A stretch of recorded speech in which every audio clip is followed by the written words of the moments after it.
کہیں یہ کہتا ہے کہ حضور آخری نبی نہ مانو تو اس سے کوئی اسلام پر فرق نہیں پڑتا. یہ کہنا کہ جو نبی کو آخری نبی نہیں مانتا وہ مسلمان تو نہیں ہو سکتا. اس شک کو آپ آگے بالکل نہیں. جی نہیں. کہیں کہتا ہے اللہ میری اس طرح تربیت کر رہا ہے جیسے نبی کی تربیت ہوتی ہے. نعوذ باللہ من ذالک.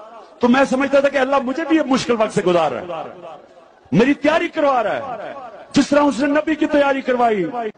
کہیں یہ کھڑا ہے اور عورت کہہ رہی ہے کہ یہ اس صدی کا پیغمبر بن چکا ہے. عمران خان اس صدی کا پیغمبر بن چکا ہے.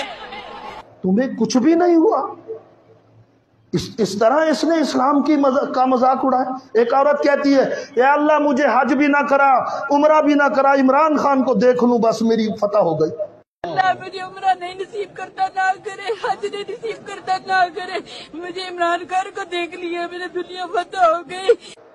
ایک آدمی کہتا ہے اگر میں عمران خان پر مر گیا تو میں ایسے سمجھوں گا میں نبی پہ مر گیا. نعوذ باللہ من ذالک.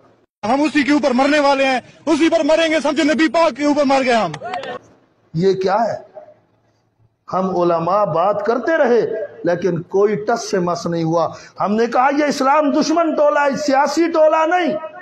یہ وطن دشمن ٹولہ ہے، سیاسی ٹولہ نہیں ہے یہ. لیکن کسی نے نہیں مانا. لیکن آج مان گئے. 6000 کروڑ کا ٹیکہ لگایا اس نے پاکستان کو. وہ ان کو چور چور کہتے